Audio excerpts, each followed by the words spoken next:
सत्य क्यों, साक्षी की जरूरत नहीं है। जिसको आना है दरबार में आए और अपना जो बोल रहे हैं वो प्रूव करके जाए। अमित भाई बोलिए, कुछ कहना चाह रहे हैं? देखिए, मुझे आपसे एक ही कहना है कि लगातार यहाँ पर हम जिस प्रमाण में खड़े हुए हैं वहाँ पर बजरंगबली का आशीर्वाद है और हम सब राम भक्त बजरंगबली के भक्त हैं।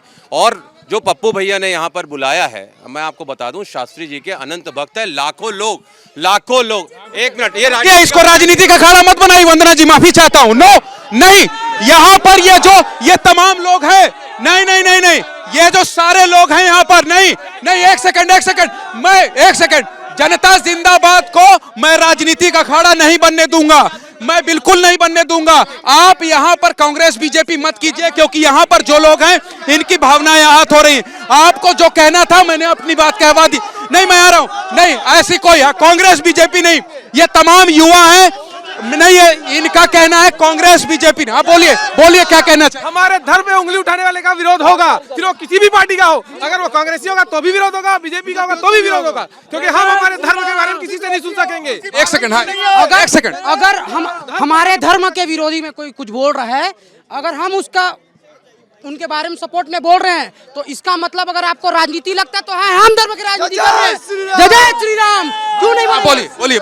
अरे आप ही की बात सुनने आया हूँ यार। वो ना बीजेपी से है ना कांग्रेस से, वो मानसिक रोगी है। पहले भी बहुत गंदे बयान दिया और अभी भी गंदे बयान दे रहा है। वो मानसिक रोगी है। हाँ, बोलिए। आइए, आपके सभी लोग के पास आऊंगा, सब अपनी अपनी बात कही, किसी को नहीं छोड़ूंगा। आपके डिबेट में पहली बार आपको बधाई है कि कोई विरोध में नहीं है, सब समर्थन में है। ये हिंदुस्तान संतों का, साधुओं का देश है। यहाँ माने सर्वधर्म समभाव की बात होती है, यहाँ वसुदेव कुटुंबकम की बात होती है। किसी धर्म संप्रदाय के बारे में किसी को खिलाफ में बोलने का कोई अधिकार नहीं है। और बोलिए। यह हिंदू जाग रहा है और मूर्खों को तकलीफ हो रही है। हिंदू जाग रहे हैं, मूर्खों को तकलीफ हो रही है। जन सैलाब आ रहा है यहाँ पे लोगों का, सिर्फ लोगों की बात सुनने के लिए, शास्त्री जी की बात सुनने के लिए। उनमें दिव्य शक्ति है और उन्हीं के लिए लोग यहाँ पे आ रहे हैं, दिव्य शक्ति के कारण आ रहे हैं। और हिंदू जाग रहे हैं और जागेगा और आगे भी जागेगा। हाँ, बोलिए। यहाँ कोई अंधभक्त नहीं है, चमत्कार वाली कोई बात नहीं है। महाराज भी बोल चुके पहले भी, जो भक्त है, राम कथा करते हैं, हनुमान जी से जो प्रेरणा मिलती है उसके द्वारा वो बोलते हैं। इसको लोग बोलिए। आप लोगों के लिए ही मैं यहाँ आया हूँ, जनता जिंदाबाद करने के लिए आया। यहीं से जनता जिंदाबाद, सबसे ज्यादा बात आप लोगों से करूंगा, उसके बाद जाऊंगा उधर। इन सब लोगों को बाहर से फंडिंग मिलती है, हिंदू इकट्ठा ना हो। इन लोगों का सिर्फ एक ही मकसद है, उसके अलावा कुछ भी नहीं है। और जो धीरेन्द्र शास्त्री के बारे में जो भी लोग कुछ भी बोल रहे हैं, ये सब के सब पूरा झूठ है। बोलिए। अंधभक्ति समिति के जो आयोजक है श्याम मानव, अंधभक्ति समिति के जो आयोजक है श्याम मानव, राष्ट्रीय बजरंग दल ने अभी उनका पुतला फूका श्याम मानव का। बालेश्वर बालाजी महाराज आएंगे तो मत फूक देना, क्योंकि बाबा जी ने बुलाया। अभी फूके पुतला। यहाँ तो नहीं फूकोगे, बुलाए बिहारी में पुतला। यहाँ नहीं फूकना, बुलाए हैं, चैलेंज दिए। नहीं, श्याम मानव को पुतला फूके जो बालाजी महाराज के लिए गलत ट्रिप पे नहीं दी। राष्ट्रीय यहाँ भी तो चैलेंज किया है ना लोगों ने, किया आइए यहाँ पर, आमंत्रित किया है लोगों ने। बिल्कुल बुलाया। ऐसे करोगे तो डर जाएंगे। वो डरने वाली बात थोड़ी है इसमें। आप आइए ना, ये सत्य जगह आइए। वहाँ 2 दिन लेट हुआ था, बाबा जी बोले 20 और 21 के दरबार यहाँ लगेगा। और चैलेंज के साथ भारत नहीं, पूरे हिंदुस्तान में बाबा चैलेंज करते हैं कि जिनको अगर बाबा जी के बातों से अगर गलत लगती है और जिनको विश्वास नहीं है, वो इस मंच में आए। यहाँ आपको साबित हो जाएगा कि बालाजी बागेश्वर महाराज धाम क्या है। बोलो बालेश्वर बाबा की। देखिए, 26 साल का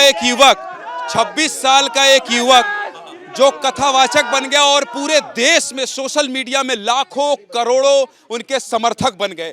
ऐसे में मुझे जनता के बीच में आना पड़ता है और उनसे पूछना पड़ता है कि क्या ये जो विवाद गहरा रहा है उस पर लाखों करोड़ लोग जो यहाँ आ रहे हैं उनका क्या मत है। बहुत देर से आप उंगली उठा रहे हैं, अपनी बात कहिए, उसके बाद आता हूँ आपके पास, आप लोगों के पास आ रहा हूँ। मैं आपके माध्यम से एक ही चीज पूछना चाहता हूँ कि जो हिंदू सनातन धर्म की बात करता है उस पर ही उंगली क्यों उठाई जाती है। ये आज आप लोगों को बताना पड़ेगा, ये आस्था का विषय है। और महाराज जी ने चैलेंज किया है कि जिसको भी कोई शक है वो यहाँ पर आए, अगर है उनमें दम तो आए नागपुर। बोलिए। देखिए, मैं तो कहता हूँ कि प्रभु श्री राम के ननिहाल में, कौशल्या माता के घर में, राम जी के भक्त, कौशल्या माता का गाना भी बहुत अच्छा भजन गाया है शास्त्री जी। कौशल्या माता के घर में और प्रभु श्री राम के ननिहाल में अगर राम भक्त, हनुमान भक्त आए हैं तो उन्हें कोई किसी तरीके की चिंता की जरूरत नहीं है। यहाँ का एक एक छत्तीसगढ़ की पूरी 3.25 करोड़ जनता राम भक्त है, हनुमान भक्त है और छत्तीसगढ़ पूरा उनके साथ है। मुझे नहीं लगता यहाँ पर किसी भी तरीके के वाद विवाद की कोई स्थिति है। हम सब उनकी आस्था के साथ है, उनके विश्वास के साथ। ये छत्तीसगढ़ के दूरस्थ अंचलों में भी ईसाई मिशनरी धर्मांतरण कराने के लिए एक्टिव है और धर्मांतरण जब इनका नहीं हो पाता है तो ये संतों पे उंगली उठाते हैं, इसलिए धर्मांतरण के लिए कानून बनना सबसे ज्यादा जरूरी है। जैसे ही घड़ी का काटा दोपहर 2:30 पे आए, बबीता जी का दिल सास बहू साजिश के लिए मचल जाए। और ये है इनकी बहू, पूरे दिन ऑफिस की टेंशन हो जाए गॉन जब ये करें अपना फेवरेट शो फ्री टाइम पे ऑन। इनकी तरह आप भी देखिए अपना फेवरेट शो अपने टाइम पर और डाउनलोड कीजिए ABP लाइव ऐप अपने स्मार्ट टीवी पर।